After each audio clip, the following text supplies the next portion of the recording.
Hello, everybody, and welcome back to Tony the Mole Adams YouTube channel. We didn't give you a show at all last week. We've given you two in 2 days, Tony, this week. But this is the flagship show. It's Midweek Scoops. And firstly, Tony, how are you today? You well?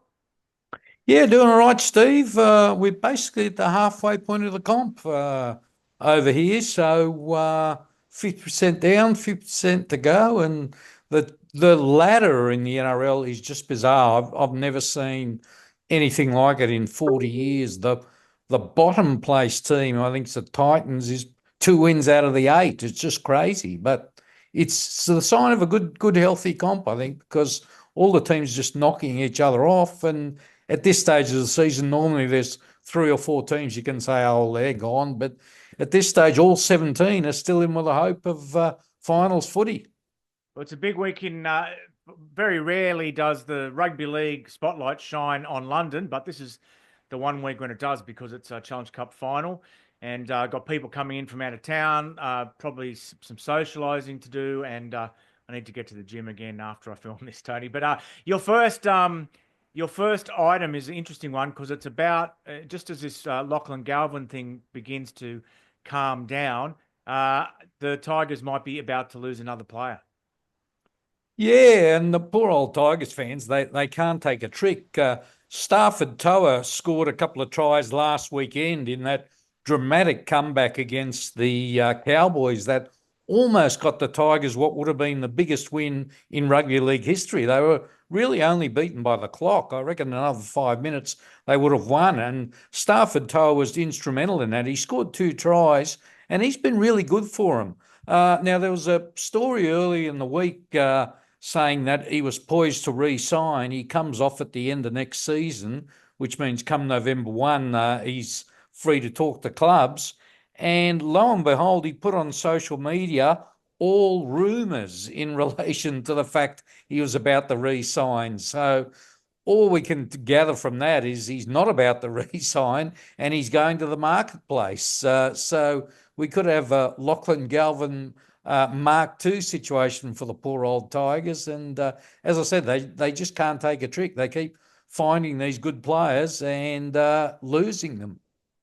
Tony, your second item is about a fellow who Leeds recently lost to the New Zealand Warriors, and their response to it. Some people interpreted it as being a little bit petulant. That they were complained that they'd brought this player through and they'd made him what he is today. But I think it's a part of modern rugby league is you can't hang on to people unless you've got the money to hang on to people. But his name's Morgan Gannon, Tony, and you've written a little bit about him. Yeah, well, it's interesting because my spies tell me, and I'm sure you would know yourself. He comes with a bit of risk in that he missed the whole of last season after a series of concussions. So I don't know what his form's been like this season, but that to me, particularly in the current climate, rings alarm bells, and it could be a bit of a risk the Warriors are taking. I assume they've done their due diligence, and all the mail is he's a good player, but a guy who misses 12 months with head knocks, in modern rugby league, not a good sign. And Tony, a specialty here at Midweek Scoops and on your YouTube channel in general is telling you about young players who you may not have heard of yet, but they've often got very familiar names. Rugby league is in the blood; it runs deep. And Lydiard's a name I remember very well. David and I think Glenn, wasn't it? And that name's about to hit the scene again. Yeah, that's right. Well, David Leard won comps at Parramatta when they were winning comps back in the 80s. Sadly, they haven't won too many since. Actually, they haven't won any since. But he also played for Penrith. Glenn played for Penrith.